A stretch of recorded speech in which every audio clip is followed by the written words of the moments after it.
Welcome to Dear Texas Radio, where we encourage Texans to drop everything and read. Your hostess for today's show is Denise Bryson.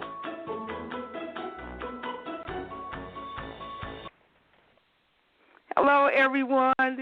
Welcome to Dear Texas Radio. We always encourage everyone to drop everything and read. And we're just so excited today to be interviewing Marsha R. West.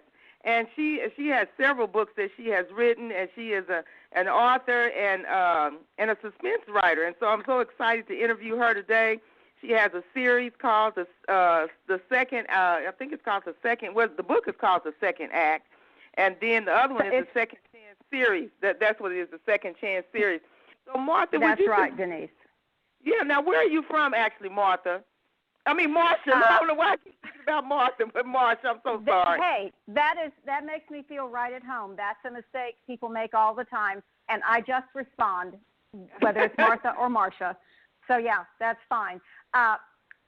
Denise, I was born in South Carolina, but my dad was in the Air Force, and we moved around a whole bunch. I traveled with them to many states. And also spent almost 4 years in Puerto Rico. So by the time I graduated from high school, I had attended 10 different schools. Now, as an only child, that was not very fun. I always being the new kid on the block was not fun. But that gave me many opportunities to develop a really vivid imagination. And I spent a lot of time playing pretend. I can imagine. So that's what happens, especially to only children.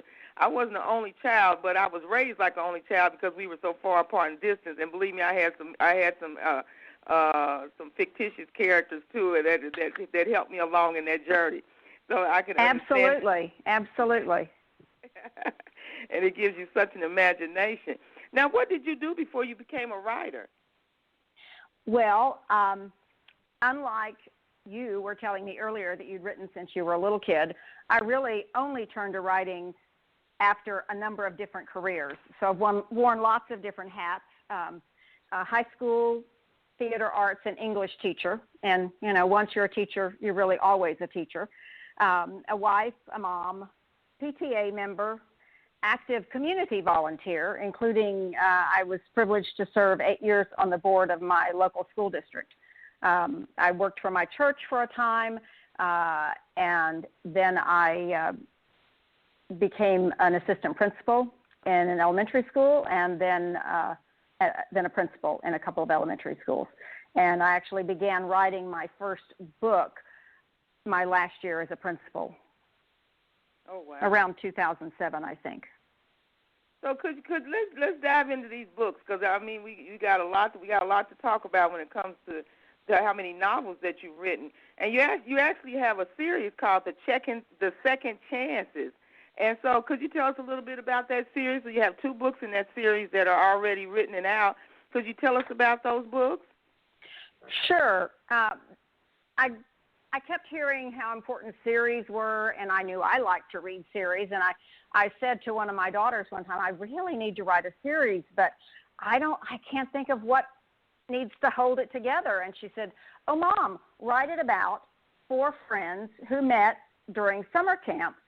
And in fact, both of my daughters did go to summer camp from the time a little after second grade all the way through high school when they were counselors, camp counselors. And so from her little idea of the 4 friends, that's kind of where the germ came for the Second Chances series. I have a lot of trouble with names for things. Some people just name things very easily. I actually had to go on my blog and ask fellow writers and friends to give me some feedback on what the title of the series needed to be. And so the title is The Second Chances series. And so all of these women who were in their 40s and mid to late 40s, who've known each other since after second grade and get together several times a year and spend weekends together, they've all had things happen to them. And you see how they support each other. but each individual story is pretty much a standalone, and the other characters will come in and out, but each story then features one of the women. So that the first story is second act, and interestingly enough, the hero in this was the hero in my first book, Vermont Escape. And Mike Riley, you interrupt me anytime you need to have me stop, Denise. Okay. Mike Riley was a supporting character in Vermont Escape, and he was not supposed to get the girl. There was a hero. He was just a supporting character, and he kept insinuating himself into the situation, and I would say, no, we're not going that direction. And finally I said, okay, Mike, back off. I will give you your own book. And so he did.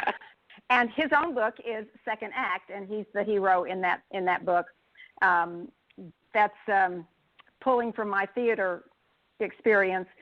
This is about the heroine is a member of the board of a nonprofit arts agency in Fort Worth. All of my books have Texans in them, and many of them take place in Texas. Some of them don't.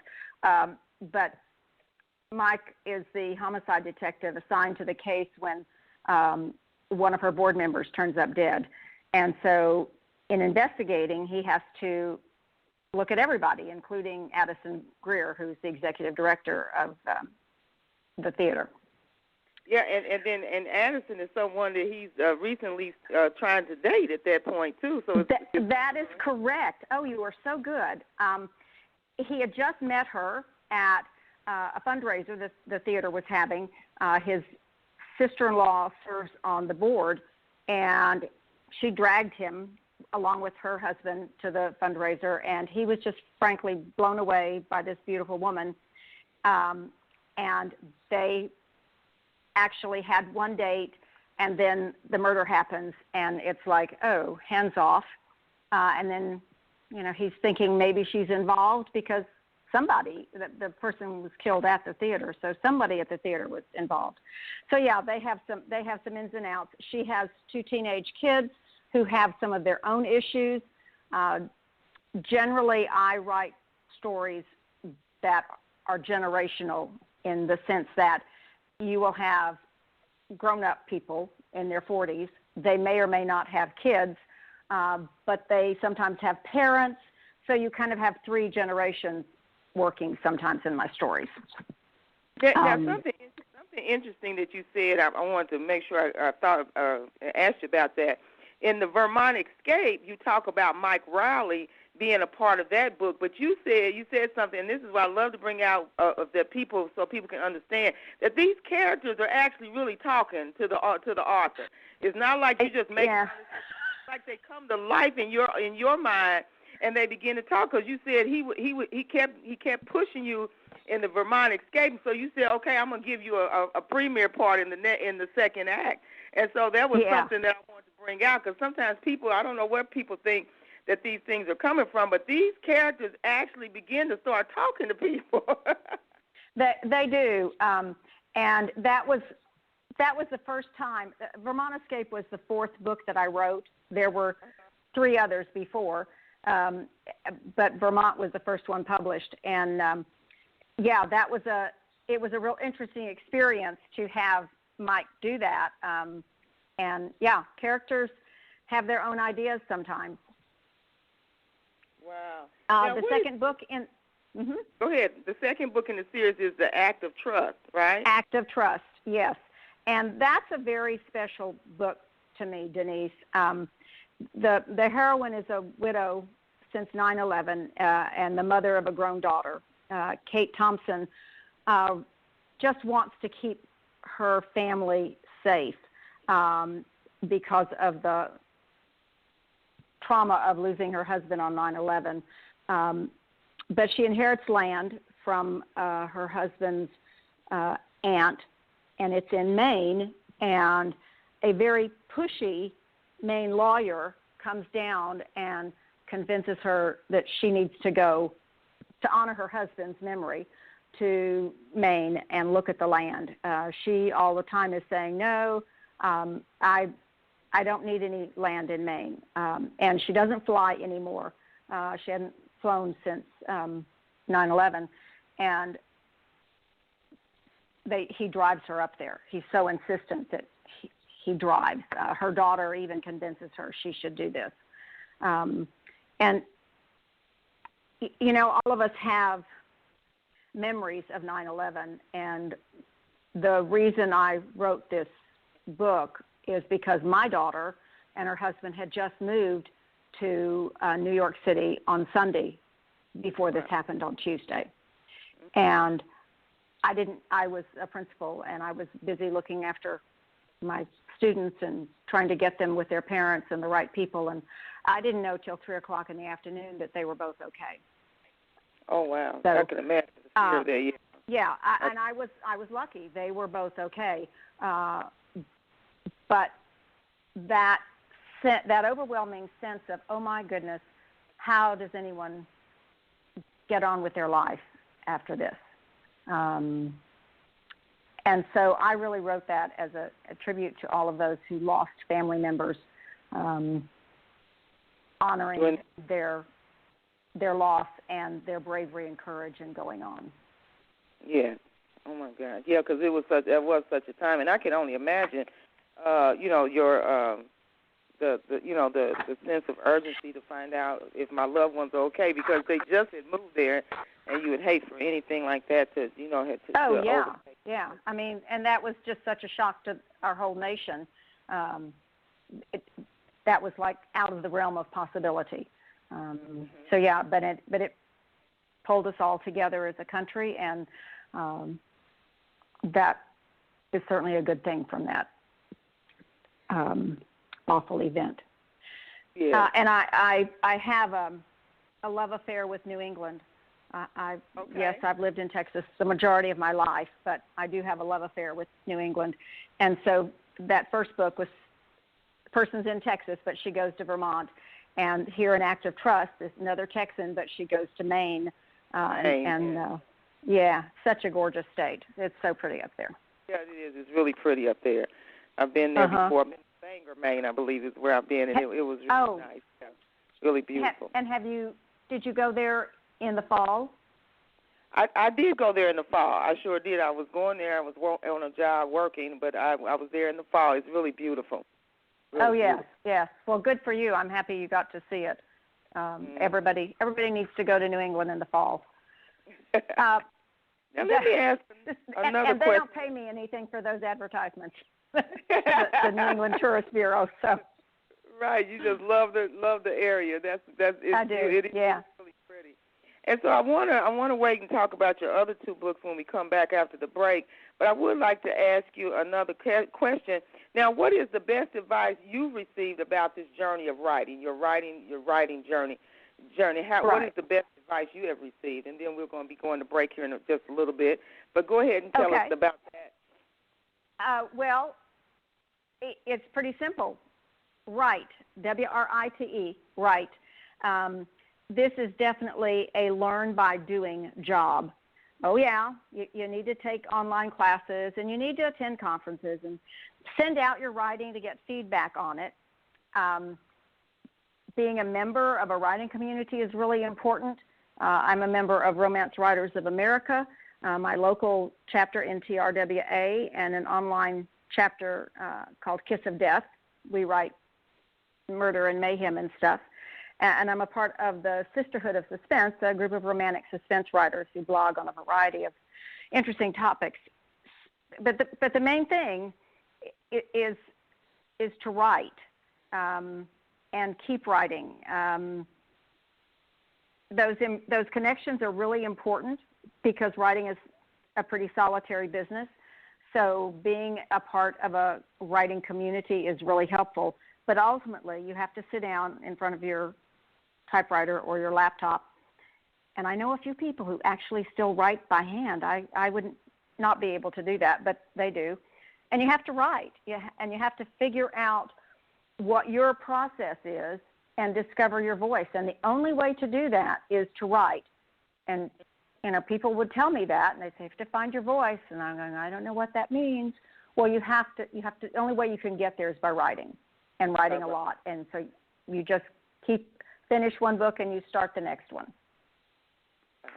Thank you so much for that advice. And so it kind of really is that simple. And then as you continue to go, you grow in writing, and grow in, like you said, finding your voice and knowing what you want to write.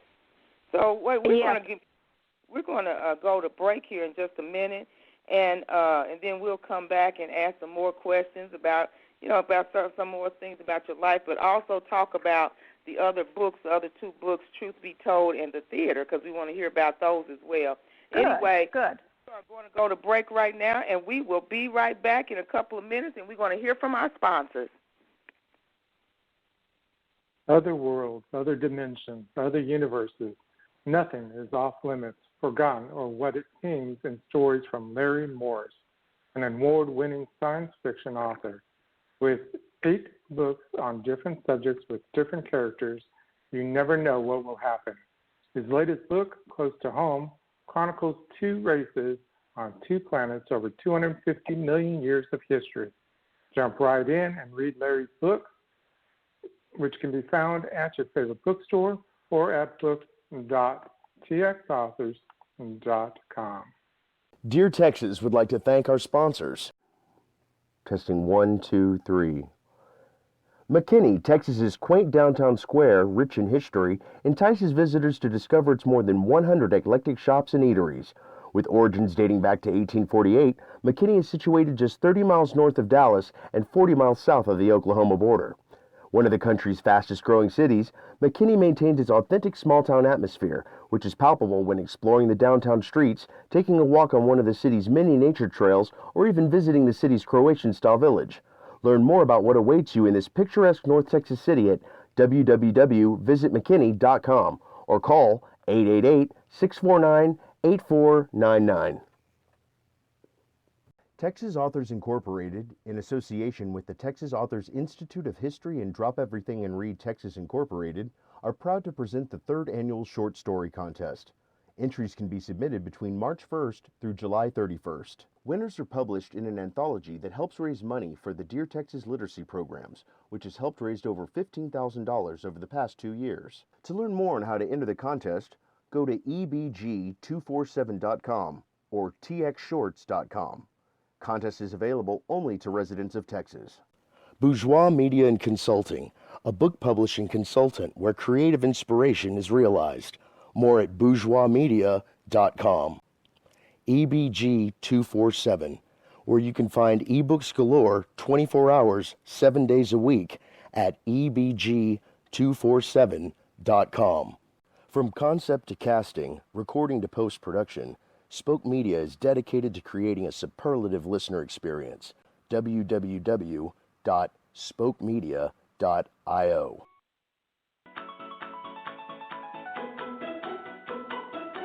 Welcome to Dear Texas Radio, where we encourage Texans to drop everything and read. Your hostess for today's show is Denise Bryson.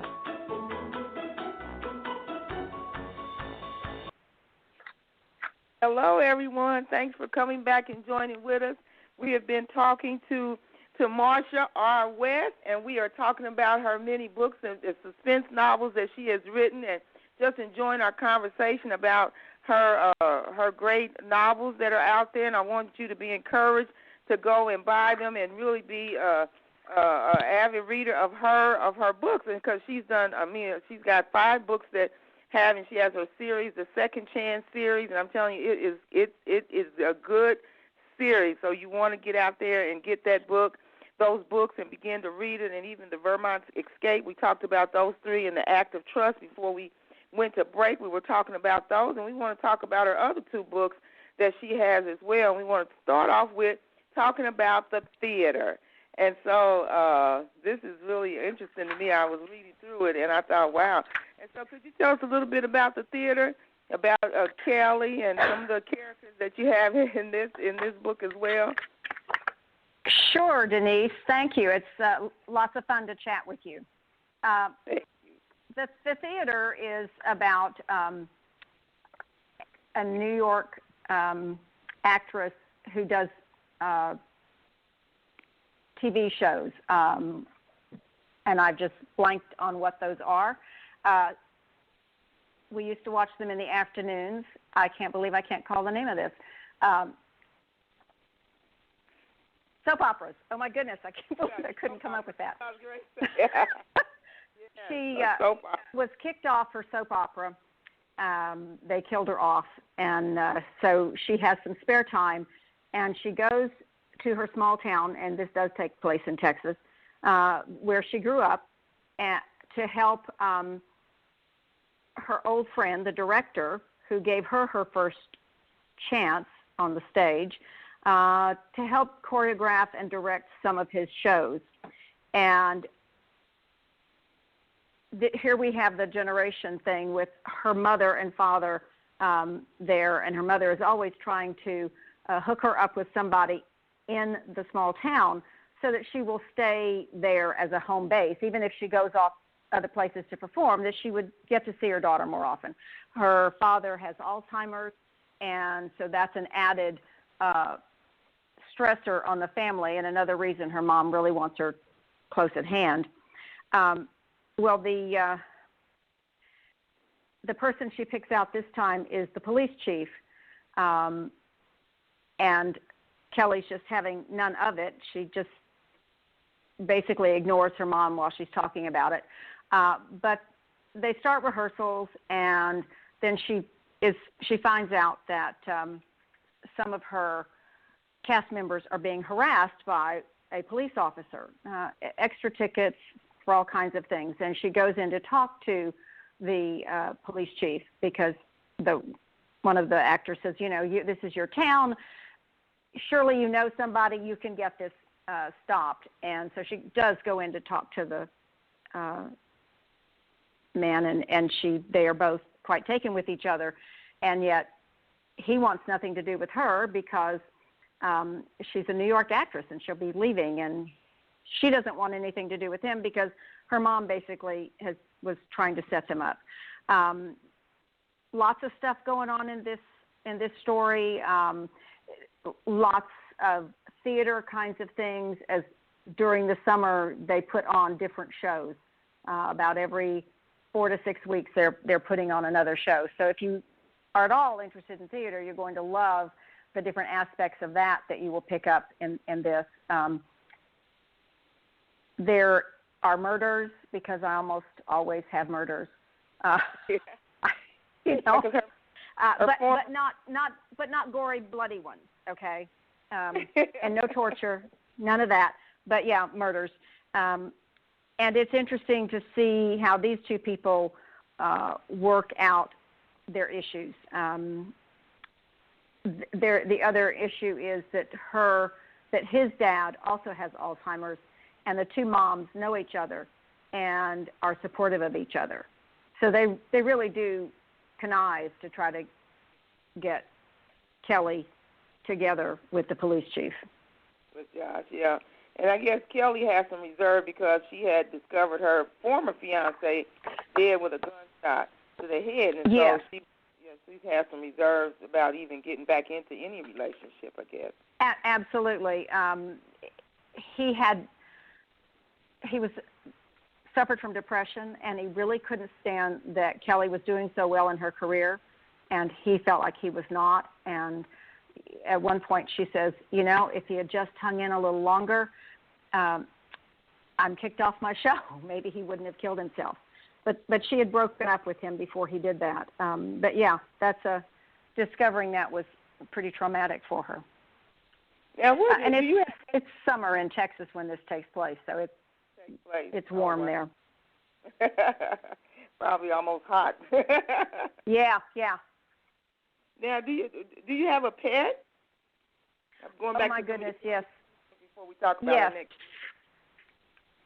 I do have a pet. We have Charlie. He's a Jack Russell Terrier Chihuahua mix, and he adopted us about a little over 2 years ago. He came walking up into our neighborhood and went into our neighbor's backyard and just was barking and barking, and several of us got together. 2 years before that, I had lost a Jack Russell Terrier and a Chihuahua that were our longtime wonderful pets. And my vet said, I think Scout and Simon just told Charlie, here, this is the house you need to go to. This is the home you need to go to. And he literally just kind of walked into our lives, and he is an interesting combination of our other two dogs. And fortunately right now he's sleeping, otherwise he would be barking. He's deaf, so he has no idea how loud he can be, and he can be very loud. So I'm so glad he's sleeping right now. I was kind of worried about it for the interview. Oh, wow. I don't know. He's a sweetie. He's all white, and he has a little black mask. Oh, I bet he's beautiful. He's a sweetheart, yeah. He sleeps with us in the bed. They tend to want to take over, that's for sure. I've had some, too. I said, no, I'm going to sleep here. You go sleep over here. So they can, they're with their presence. Yep. I'm telling you, it's wonderful to have pets. Now, what do you wish you would have known before you ever began writing? What are some of the things you wish you would have known before you ever began to write? Well, one thing, I'm glad I didn't know how hard the job was. I just might not have ever begun. And if I hadn't, I would have missed meeting a lot of really wonderful folks along the way. The writing community is incredibly supportive. It's always surprising to me. In a sense, we're in competition with each other, and yet I've never met a writer who wasn't willing to share what was working for him or her. And so I try to do the same thing. I wish I'd understood that writing doesn't have to be perfect when it pops up on the screen. I think I expected it to be that, and it just isn't for me. I've learned a lot about the writing process from lots of different people, taking online courses and things. One in particular is Margie Lawson, and I always credit her with my being able to sell Vermont Escape. In one of her workshops, I drew a star with these words on it. I'm not a very good writer, but I'm an excellent rewriter. And these words are from James Michener. Now, let me be real clear here. I don't compare myself in any way to him, but it's comforting to know that even the greatest writers have to struggle. Right. So I'm glad nobody told me up front how hard it was, how hard it would be. And for the most part, people did say, here, these are the things you need to do. Take the classes. Goodness, Denise, I did not even know what GMC was when I first got that that feedback on an entry I had put in a contest. And they said, you probably need to look into some GMC classes. And I went, what's that? Well, of course, it's goal, motivation, conflict.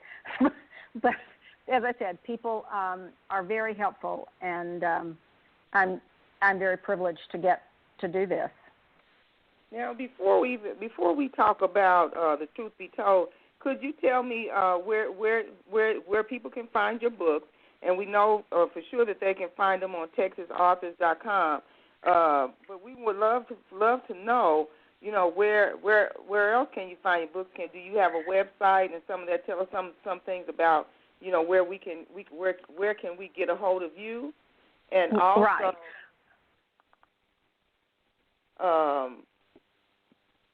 Because we need my to web wrap up before we get off the air. Tell us that, and then also please tell, because we only have a few seconds left, so just tell us where we can find you. Okay. I do have a website, and I blog every Thursday. Today's blog was about this radio show, and I'll probably do another one also. It's www.marsharwest.com, and you need to make sure to put the little R in the middle. Otherwise, you won't get me. So you can, yes. No, I was going to say I just wanted to say you can get a hold of you on your website. You can reach you on TexasAuthors.com. Are you on Amazon or any of the other? I'm on Amazon. I'm on in Barnes and Noble. I'm in Kobo. Pretty much any place like that you can find me. My first two books are Yeah, are we out of time? Yeah, we're running out of time. And so thank you so much for this interview because we have enjoyed talking to you and talking about all your books. Please go out and buy her series, the Second Chance series, the Second Act, the Act of Trust, and also the Vermont Escape, the Theater, and the Truth Be Told. And this has been our interview with Marsha R. West. And we thank you so much for being on our show today. You're welcome, Denise. It's been lots of fun. Thank you for listening to Dear Texas Radio. To learn more about Dear Texas and its literacy programs, please visit their website at deartexas.info. I'm Alex Anthony, your announcer. Have a great day. I'm Alex Anthony, your announcer. For all inquiries regarding voiceover, narration, and announcing services as heard on this program, please make contact through voxluxstudio@gmail.com, voxluxstudio@gmail, or you can call 512-537-6077. Thank you for listening and for your support.